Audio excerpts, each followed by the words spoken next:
We're talking about maps that were drawn roughly between the 1300s and the 1700s. However, these maps were largely based on much older source maps, which they copied. And we can say that for sure, because one of the famous maps is the Piri Reis map. What if the world map we trust today is hiding a much older truth? A 500-year-old map is sitting in a museum in Istanbul right now, and it shows an island that has been underwater for 12,000 years. The map even shows a stone road running through that island.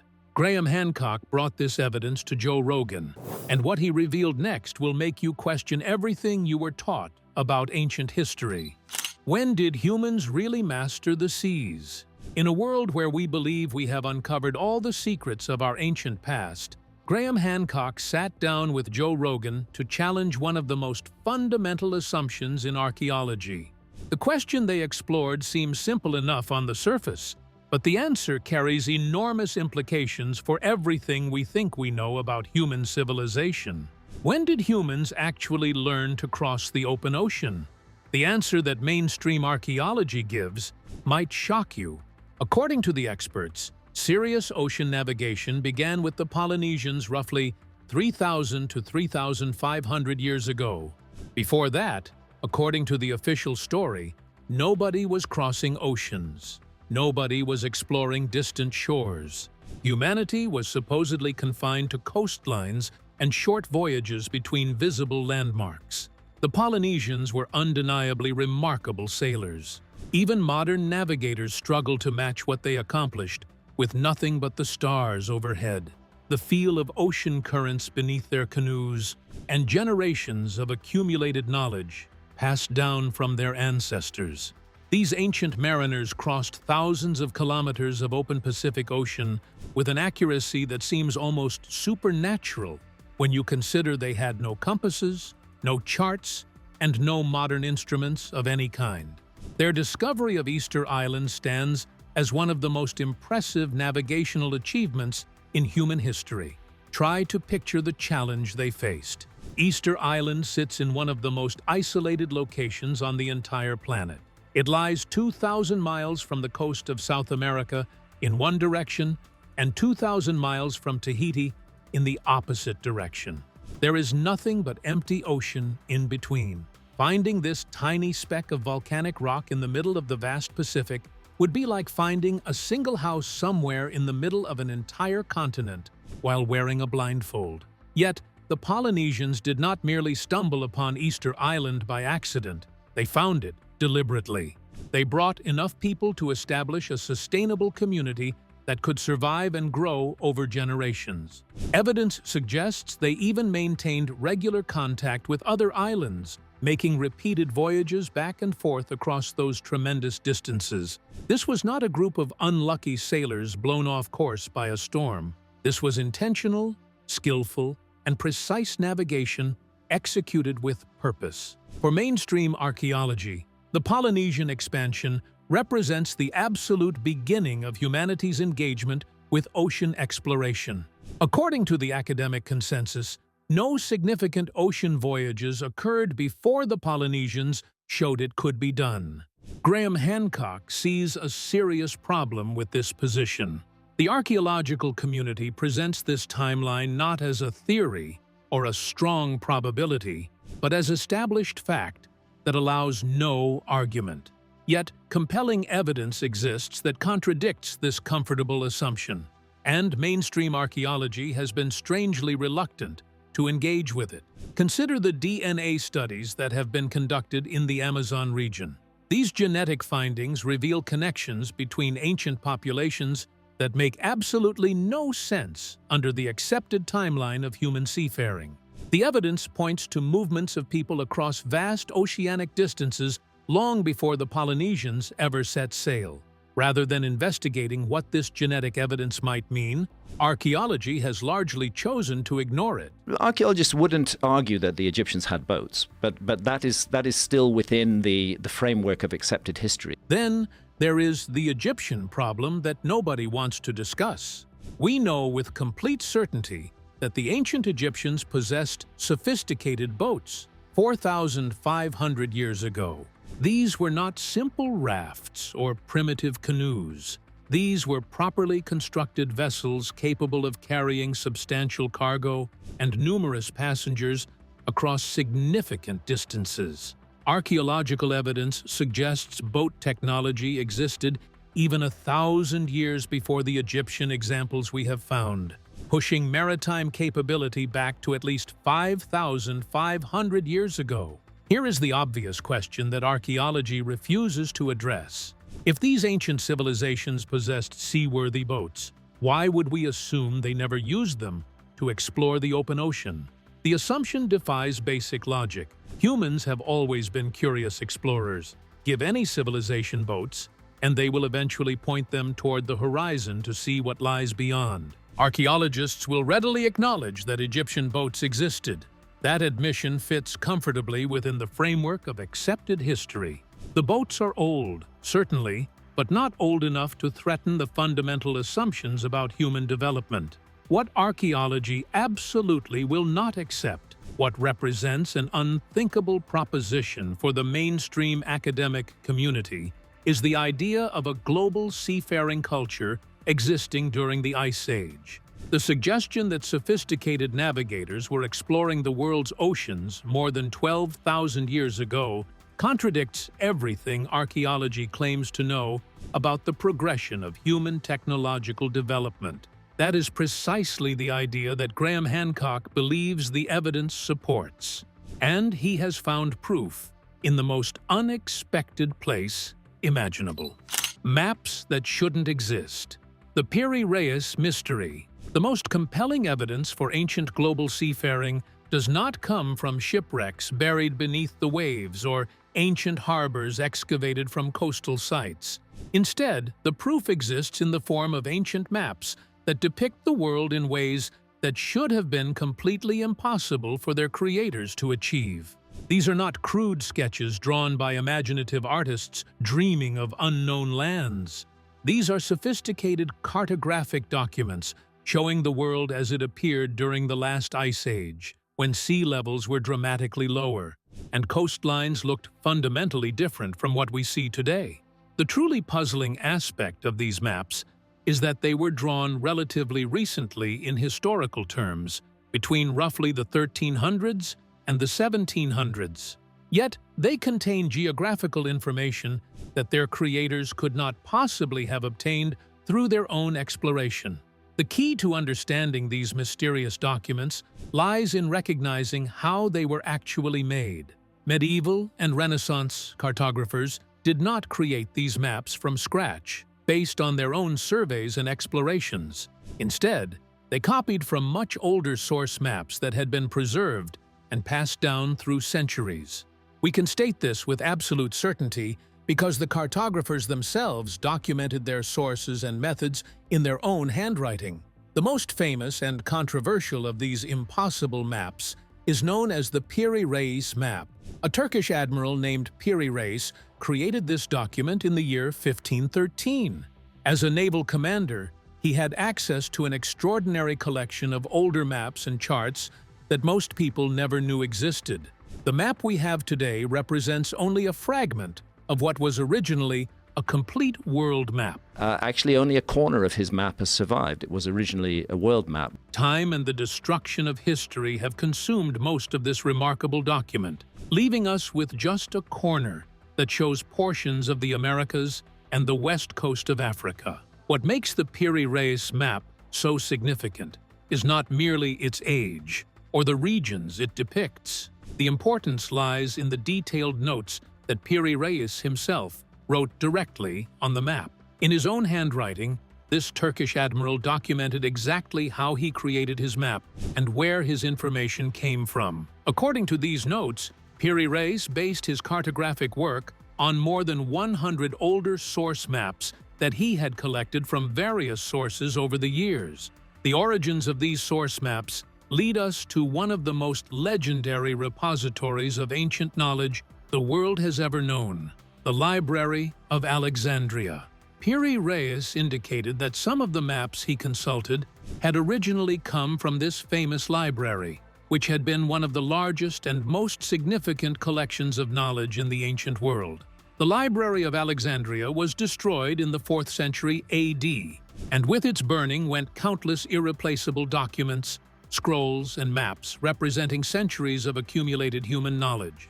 However, the idea that all of this knowledge was completely lost has always been more myth than reality. When the Library of Alexandria burned, some precious documents were rescued by individuals who recognized their immense value.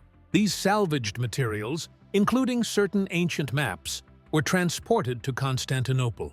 The city that would later become the capital of the Turkish Ottoman Empire became the new home for these rescued treasures from the ancient world. The maps remained preserved in libraries and collections where scholars, navigators, and military commanders could access them for centuries. Piri Reis had the extraordinary fortune of gaining access to these rescued materials from Alexandria. He was able to study geographical knowledge that had been compiled by civilizations that had vanished thousands of years before his time. He did not simply copy these ancient maps exactly as he found them. Instead, he acted as a synthesizer of information, combining data from the ancient source maps with more recent navigational knowledge gathered by contemporary sailors and explorers. The result was a unique cartographic document that bridged thousands of years of maritime exploration and geographical knowledge. The Piri Reis map is not an isolated curiosity. It represents just one example of an entire category of similar maps that share the same puzzling characteristics. These maps, created during the medieval and Renaissance periods, all claim to be based on older source materials that have since been lost to history. The original maps that served as sources have vanished, leaving only these later copies as evidence of their existence. Yet, the information contained within these copies points to a level of geographical knowledge and cartographic sophistication that seems completely impossible for the eras in which the original source maps would have been created. Technology that shouldn't have existed. To create accurate maps showing coastlines, islands, and continents, cartographers must determine two fundamental coordinates for every location: latitude and longitude. While these measurements might seem equally complex, the technological demands behind them are vastly different. Understanding this distinction is essential for grasping why certain ancient maps pose such a serious challenge to conventional historical explanations. Latitude measures how far north or south a location lies from the equator, and ancient navigators could calculate it using relatively simple observational techniques. By measuring the angle of the sun at noon or tracking the position of stars like Polaris at night, sailors could establish their latitude with reasonable accuracy. Instruments like astrolabes and cross staffs, though primitive by modern standards, were sufficient for this task and existed in various forms for thousands of years. Many ancient civilizations could determine latitude with impressive consistency. Longitude presents an entirely different challenge that stumped navigators for centuries. Determining how far east or west you are from a reference point requires knowing the exact time at two locations simultaneously: the local time at your current position and the time at a fixed reference point elsewhere on Earth. The mathematical principle behind longitude calculation is actually quite simple. The Earth rotates 360 degrees in 24 hours, which works out to 15 degrees of rotation per hour. By comparing when the sun reaches its highest point at your location with what time it is at your reference point, you can calculate how many degrees of longitude separate you from that reference. Every hour of time difference corresponds to 15 degrees of longitude. The mathematics are straightforward. The technological challenge of keeping accurate time is where the problem becomes formidable.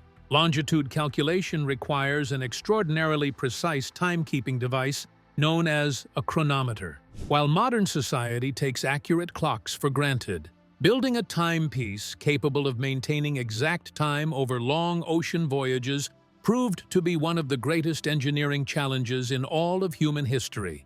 The ocean environment is relentlessly hostile to mechanical precision. A ship at sea is in constant motion, rolling and pitching with every wave. The vessel is exposed to fluctuating temperatures, humidity, atmospheric pressure changes, and corrosive salt air, that attacks every metal component.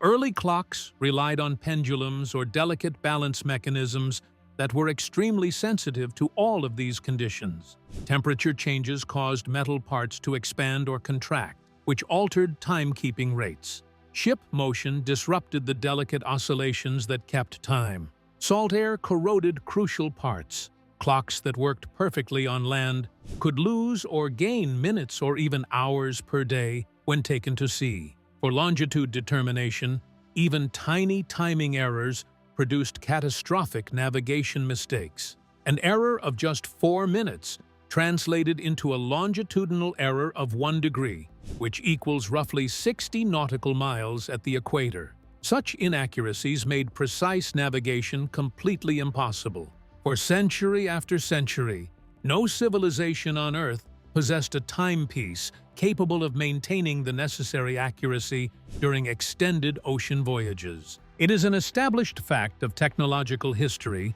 that a reliable marine chronometer was not successfully developed until the late 1700s. This achievement is credited to John Harrison, an English clockmaker who spent decades of his life solving this seemingly impossible problem.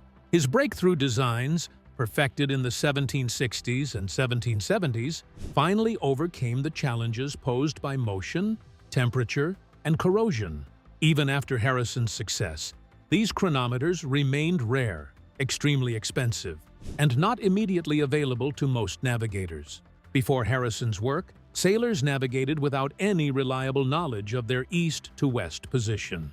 They relied on dead reckoning, which meant estimating distance traveled based on speed and direction, combined with experience and educated guesswork. Errors accumulated rapidly under this system. Ships frequently misjudged their position by hundreds of miles. Many vessels sailed unexpectedly into coastlines they believed were far away.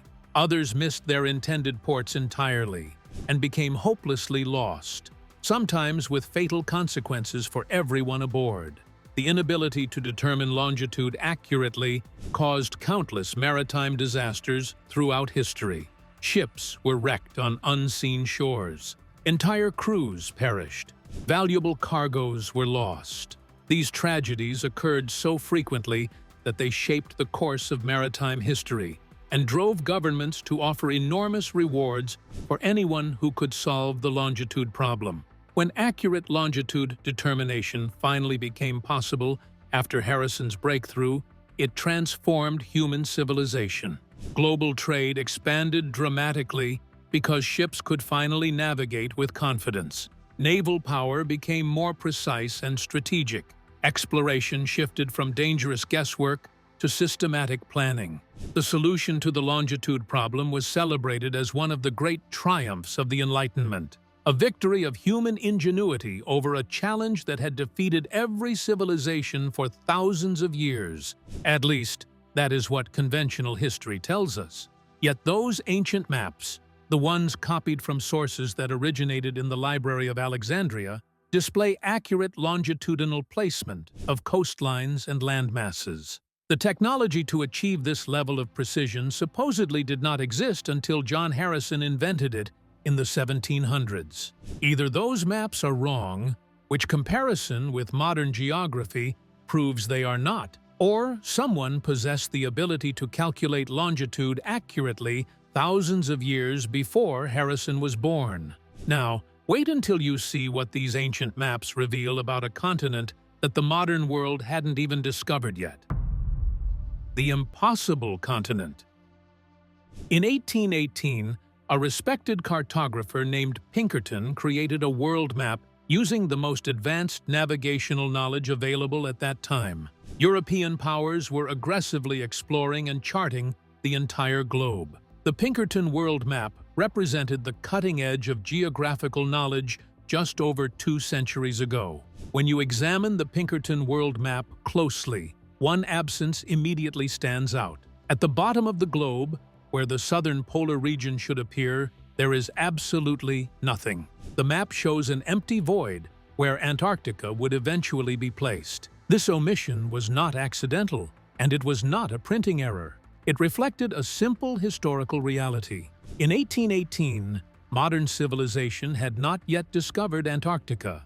The cartographer could not include it because no confirmed knowledge of the continent's existence yet existed in the Western world. The logic here seems obvious. You cannot map what you have not found. Despite centuries of oceanic exploration and countless voyages into southern waters, no explorer had returned with verified evidence of Antarctica by the time Pinkerton drew his map. The idea of a southern landmass existed in academic speculation, but without direct observation, it remained purely hypothetical.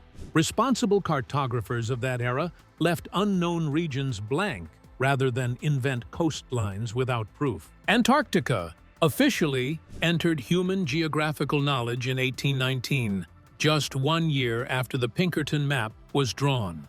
Multiple expeditions from different nations claim the honor of first sighting the frozen continent. From that point forward, Antarctica began appearing on map, initially as a rough outline, and gradually becoming more detailed as explorers charted its hostile coastline. This progression from complete absence to gradual inclusion fits perfectly within the accepted timeline of modern discovery. Here is where the mystery becomes truly disturbing. Antarctica appears on map created long before 1819. These maps date to the Renaissance period and even to medieval time. They were produced centuries before modern civilization officially knew Antarctica existed. Yet, the continent appears on them repeatedly, and not as some vague mythical southern land or artistic guess. Antarctica is positioned correctly at the bottom of the world on these ancient maps. The placement reflects geographical knowledge that, according to everything Orthodox history tells us, should not have been available to mapmakers of those eras. Even more striking than Antarctica's presence on these old maps is how the continent is depicted. On several of these ancient documents, Antarctica appears larger than it does on modern charts. At first glance, this might seem like simple exaggeration by mapmakers who did not know any better. However, this difference in size carries profound implications that point to something extraordinary. During the last ice age, global sea levels were significantly lower than they are today because enormous volumes of water were locked into ice sheets covering much of the northern hemisphere. At certain periods, Antarctica's ice coverage was also different, which exposed more of the underlying rocky landmass. Under those conditions, Antarctica would indeed have appeared larger than it does in the modern era. The coastlines shown on these ancient maps correspond closely to what geological science tells us Antarctica actually looked like more than 12,000 years ago. This correspondence extends beyond just the general shape.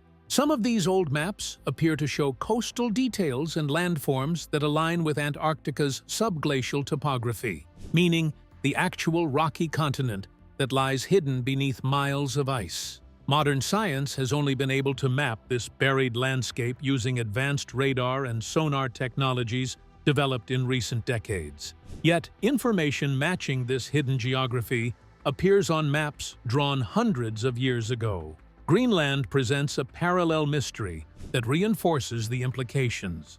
Certain historical maps depict Greenland in ways that resemble its actual landmass beneath the ice sheet that now covers most of the island. Modern ice-penetrating radar has revealed this subglacial terrain, confirming what lies below the frozen surface. The match between these ancient maps and the hidden geography beneath Greenland's ice suggests that the source material for those maps originated during a time when Greenland was far less ice-covered than it is today. Consider what all of this evidence means when taken together. Ancient maps showing accurate longitude that required technology supposedly not invented until the 1700s. Antarctica depicted centuries before its official discovery, showing coastlines consistent with Ice Age conditions. Greenland drawn as it would have appeared beneath its current ice sheet. Graham Hancock reaches a conclusion that challenges fundamental assumptions about human history. The world was once mapped by a global seafaring culture, possessing technological capabilities comparable to those achieved by modern civilization in the late 18th century. According to this interpretation, that ancient mapping did not occur during the Renaissance, classical antiquity, or the Age of Enlightenment. It took place during the Ice Age, more than 12,000 years ago. If this conclusion is correct, it implies the existence of an advanced civilization capable of global navigation, precise surveying, mathematical calculation, and sophisticated maritime technology at a time when conventional history insists humanity consisted of nothing more than small, scattered groups of primitive hunter-gatherers. But perhaps the most intriguing mystery on these ancient maps isn't a continent. It's an island that appears above water when it should be deep beneath the ocean. The Bimini Road Revelation. Returning to the Piri Reis map of 1513, there is a feature that has received far less attention than the Antarctic mystery, but may be even more significant as proof of an ancient lost civilization. This detail is not a continent, it is a single island, and its presence raises profound questions about ancient mapping and lost geography. On the Piri Reis map, positioned off the east coast of North America, there appears a large island marked by an unusual internal feature. Running through the center of this island is what looks unmistakably like a road constructed of megaliths, meaning large stone blocks arranged in a straight, linear formation. The feature is drawn clearly and deliberately with the same care used to depict verified coastlines and other geographical elements. This is not artistic decoration or a vague symbol. It appears to represent a real structure that was recorded from much older source maps that Piri Reis copied. The placement of this island is crucial to understanding its significance. It lies exactly where the Grand Bahama Banks are located today, off the southeastern coast of Florida. In the modern world, this area consists mostly of shallow waters, scattered small islands, and submerged limestone platforms. However, the Piri Reis map does not show shallow seas or fragmented bits of land. Instead, it depicts a single coherent landmass occupying the precise location where geological evidence indicates a much larger exposed island would have existed when sea levels were significantly lower during the Ice Age. Graham Hancock did not merely study this mystery from a distance. For many years, he actively explored submerged sites around the world through scuba diving, searching for physical evidence that might support the idea of lost Ice Age civilizations. One of the sites he personally examined was the Bimini Road, located within the Grand Bahama Banks at the exact position where the Piri Reis map shows its mysterious island with the stone road. The Bimini Road has been controversial since its discovery in the late 1960s. It consists of a linear arrangement of large rectangular limestone blocks, extending roughly half a mile along the ocean floor near North Bimini Island.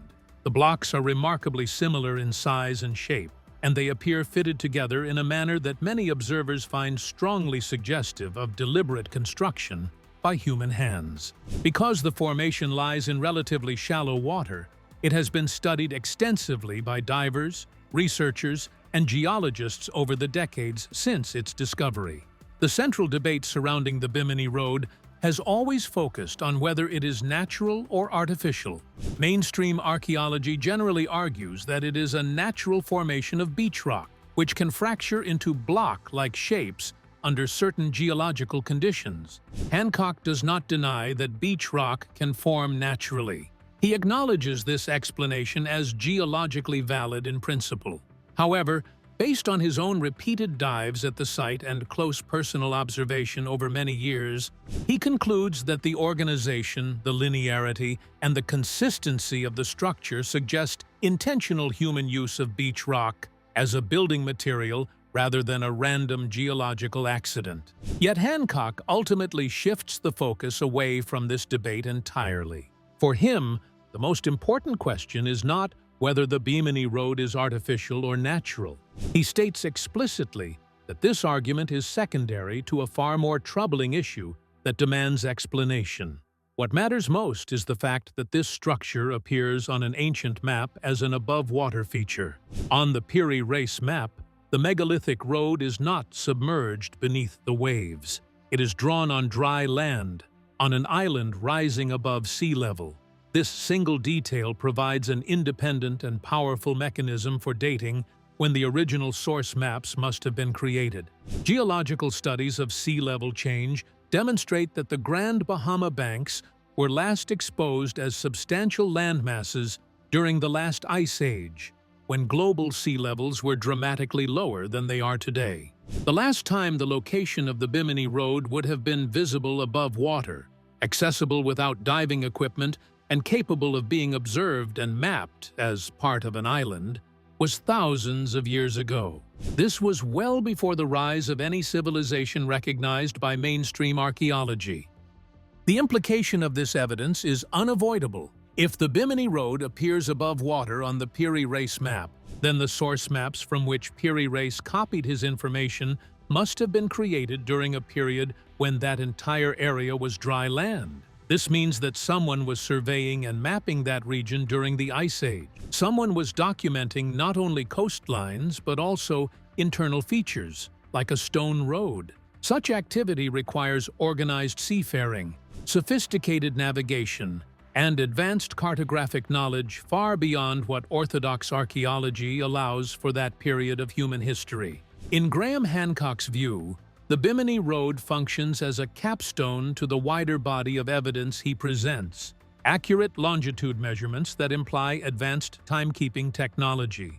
Antarctica mapped centuries before its official discovery, with coastlines matching Ice Age conditions. Now an underwater structure shown above water on an ancient map. All of this evidence points in the same direction toward a lost civilization that mainstream archaeology refuses to acknowledge. Rather than engaging fully with these anomalies and investigating what they might mean, mainstream archaeology has tended to dismiss them, explain them away with inadequate theories, or force them into the accepted historical framework that cannot actually accommodate them. The academic community seems determined to avoid the possibility that human history may be far older and far more complex than we have been taught to believe. The maps exist, the evidence is real, and the questions they raise deserve honest answers. The pattern across all this evidence is consistent and compelling. Source maps containing impossible knowledge were preserved from the ancient world,